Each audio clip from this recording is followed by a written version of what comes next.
Welcome to At the Bench. My name's John Simmers. I'm a professional violin and bow maker. I'm at the bow bench today. We've got to do some work on this violin bow here. It's nothing spectacular, but it's a good German trade violin bow, nickel mounted, W.E. Dorfler. Typical bow, very common. This bow has a few issues.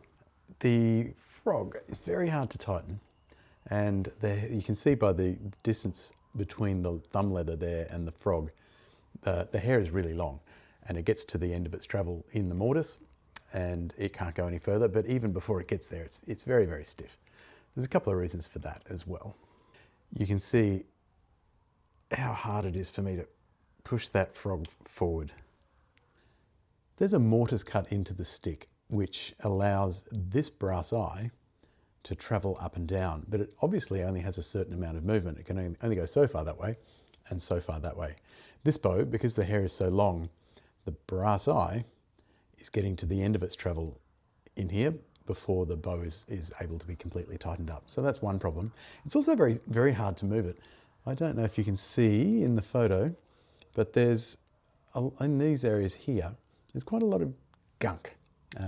Some people in the trade call it finger cheese, that gets between the stick and the underslide on the bottom of the frog, and it just gets all gummed up and kind of sticky. That's pretty common. That's actually something you could clean off yourself if it happens to you.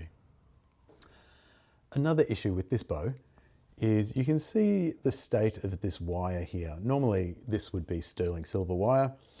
On cheaper bows, such as this one, to save cost, and it really isn't much of a cost, so I don't know why they do it, they use copper wire that's been silver plated. And the problem is once the silver plating wears through, the copper is very soft and the acid in your sweat just eats straight through it. Eventually the copper just lets go and you've got a bunch of spirally copper wire. You can actually see underneath this bow, in this area here, that's the original silver plating still in existence. But the rest of it, all the redder coloured, copper coloured stuff, that's just waiting to be eaten up. So on this particular bow, the owner is very smart, and she accepted my offer to be preventative, and just while the bow's here, we're just going to take all that off and put a nice silver lapping on. So that's what I'm planning to show you today, the silver lapping. Pretty simple procedure, but it might be of interest to some people. While we're at the bow bench, I thought it might be good to show you around, show you some of the tools that I use and what's on the bench. There's a small vise here that's really useful for working on small items. A couple of rolls of bobbins of thread. One of them, the black one, I used to use that for reherring, but it's really not strong enough, but I use that as a binding underneath the thumb leather. Often the binding doesn't go all the way to the end, so you want to pack that out, and traditionally a thread is used.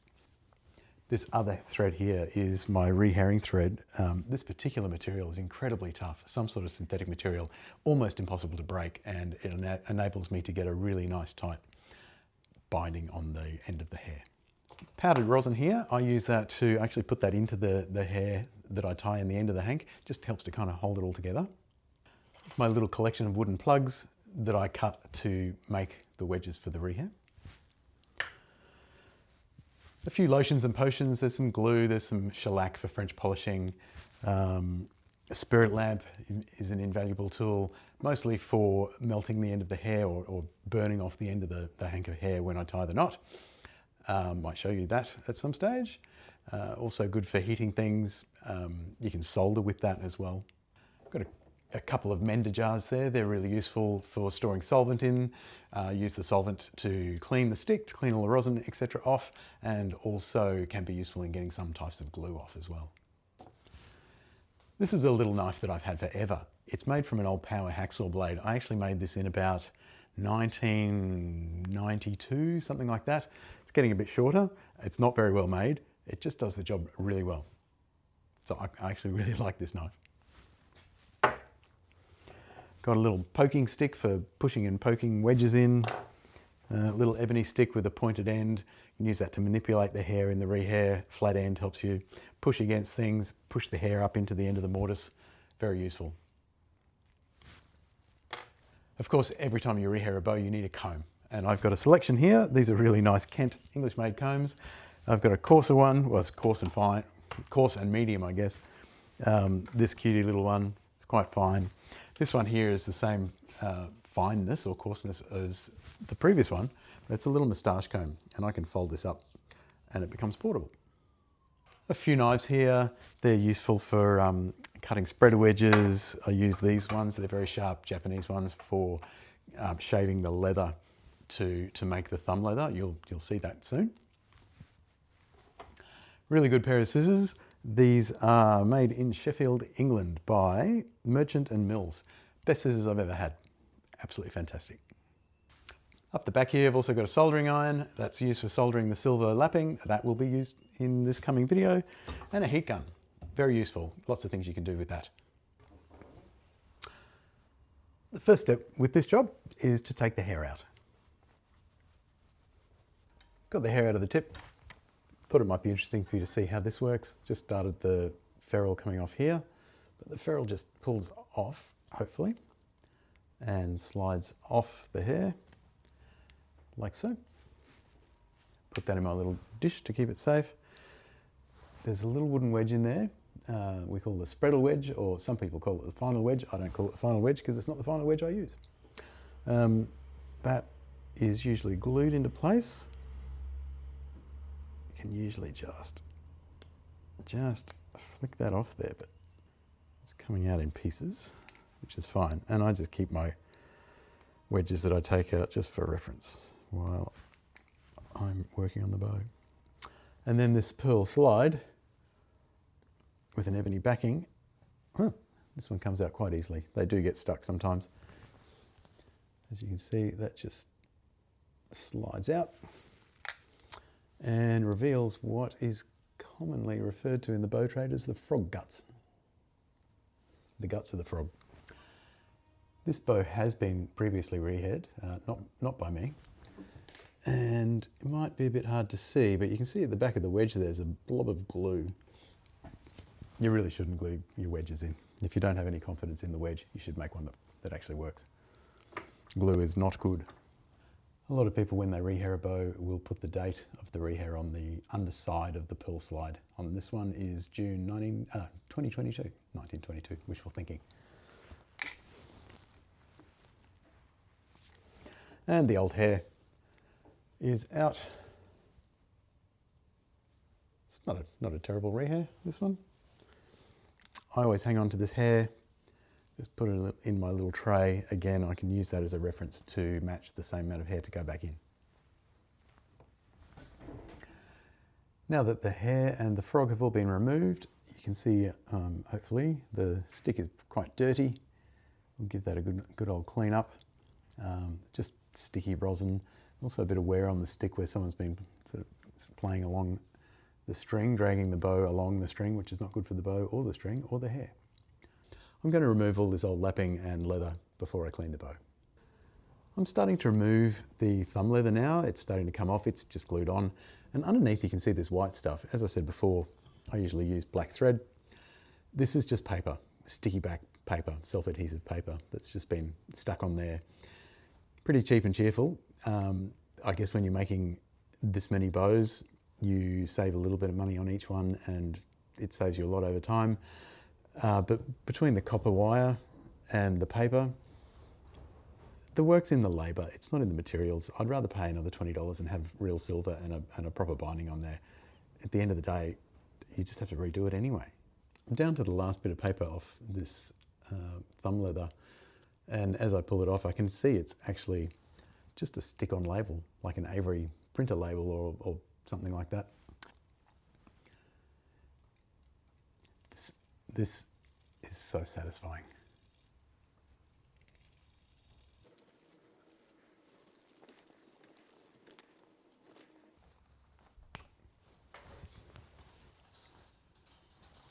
Go on, in the bin.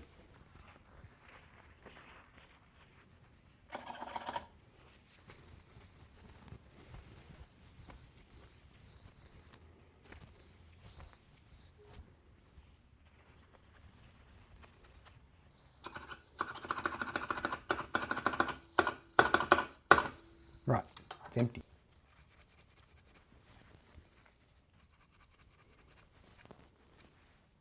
This bow is nickel mounted, so the metal parts on the bow, on the frog, button, and the ferrule, they're all nickel, which is what you see often on cheaper bows. They tarnish and lose their luster fairly quickly after they're made, once they start getting used. I don't really like to polish them. You can bring them back up to how they were when they were new, but I don't really like to polish them, because to do so you're actually removing small amounts of material. Now, same goes for silver bows actually. Sometimes I will polish them depending on what the bow is, what sort of state it's in, but I will often just clean it, take the gunk off, and let it be. In the long run, although it doesn't look as pretty and shiny, it's better for the bow. So that's the bow and its components all clean. The stick is clean, there's no glue left on where the lapping was. There are two little holes there that had plugs in them for each end of the copper wire. I've taken those out carefully. I'll probably reuse those holes. I wouldn't drill new ones if I was doing this. I would just solder the ends, but in this case we'll use the plugs and probably solder it just to make sure.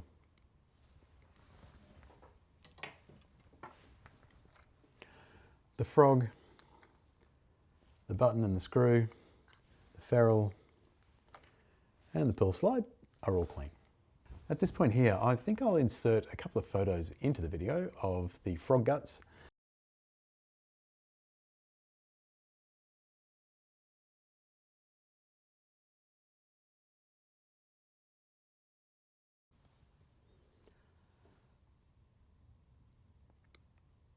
I'm going to see if I can just show you how the frog comes apart. Most string players probably have never seen this before. Hopefully the camera will behave. So that's the frog all in one piece. Come on, focus, there you go. So the ferrule just slides off. It's a D-shaped piece of metal. And this part here is called the pearl slide. It slides out of its track like so. And I'm hoping, yeah, so you can see there that where the track goes in, the slide track, it's angled, so it's actually dovetailed in there. That's how it stays in.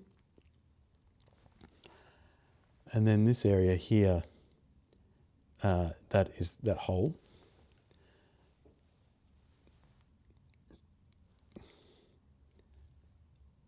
That hole in there is the mortise that the hair goes into, here.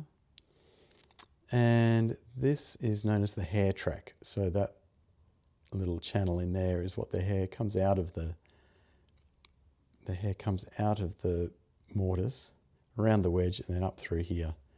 And that's the bit of glue that was left on by the spreader wedge. I think what I might do now is just leave the camera running and just proceed to do the job. I'll cut bits out of it and show you anything that might be interesting. I don't know if you can hear a popping noise in the background, but that is the shooting range, the rifle range at the Enoggera Army Barracks. They've been going at it pretty hard the last few days.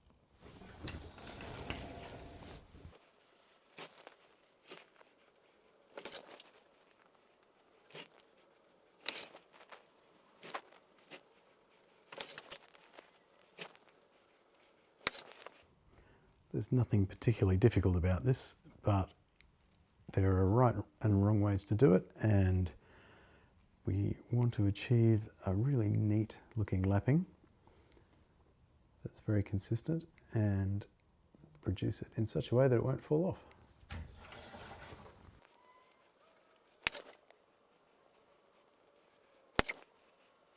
Some people use a machine they can put the bow into and crank a handle and it turns it around for them. but I actually find this quite therapeutic and controllable.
That's that done. I'll give that a little bit of a polish.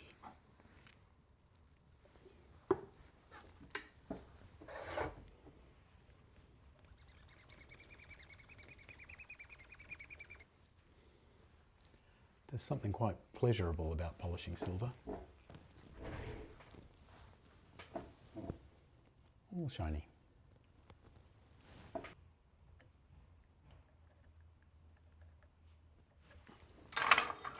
Tiniest little bit.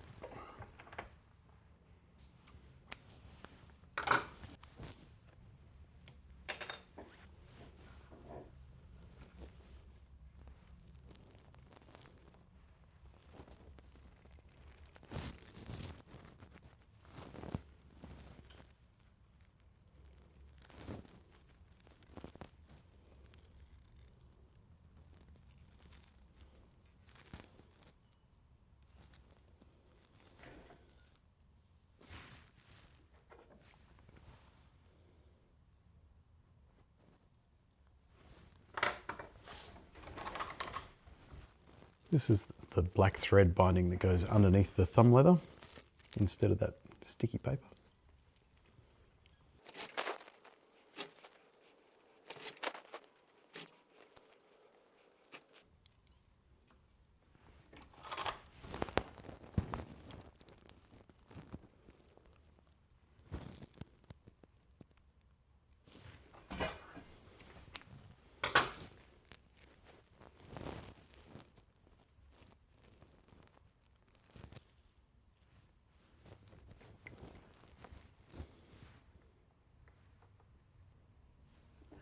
Although this isn't a particularly valuable bow, it's still someone's bow, so I always go to a fair bit of effort to do the best work that I can do.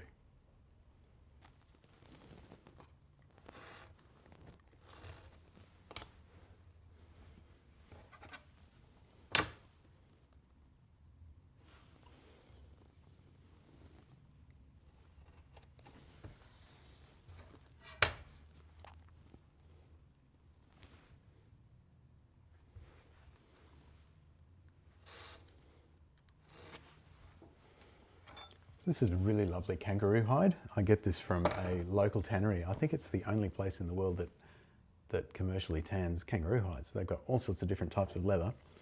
This one was specifically designed for a shoe manufacturer who wanted an exact specification, and it works really well for bows. It's quite sort of stretchy, so you can sort of wrap it around. And that is going to be the piece that goes on.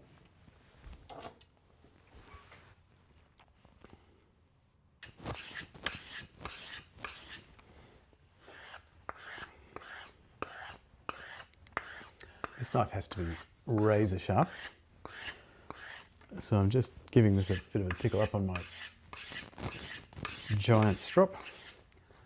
I probably end up sharpening this knife every second time, or every second time that I do one of these.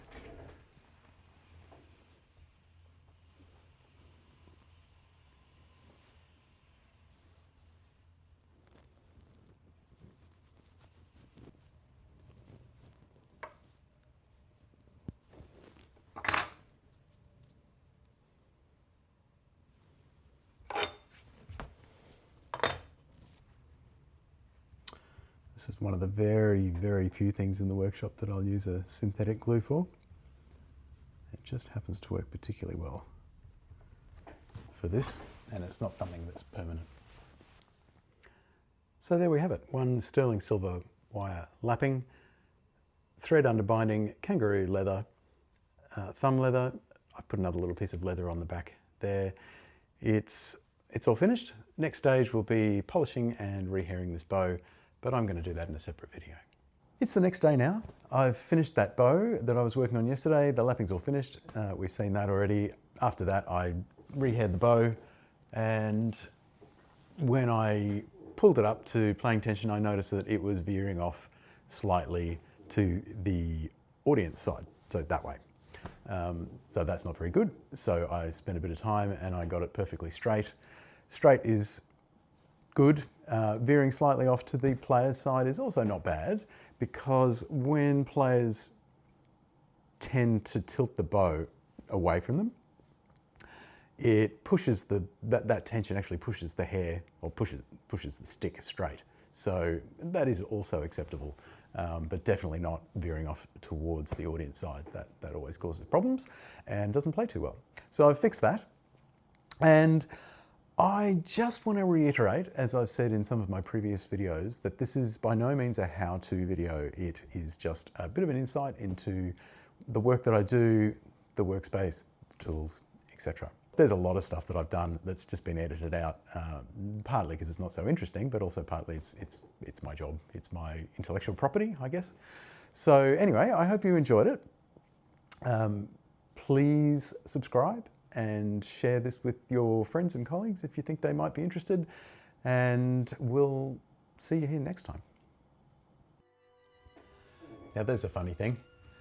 That's a little bit of silver wire that I cut off the roll just because it's a bit wonky, to get rid of that. And I was trying to solder this silver lapping, and that's my solder. But I was using the silver wire and wondering why it wasn't melting. It's like, it's getting hot. Don't see why it's not going to work. Then I realized it's actually silver. It's not going to melt on this thing.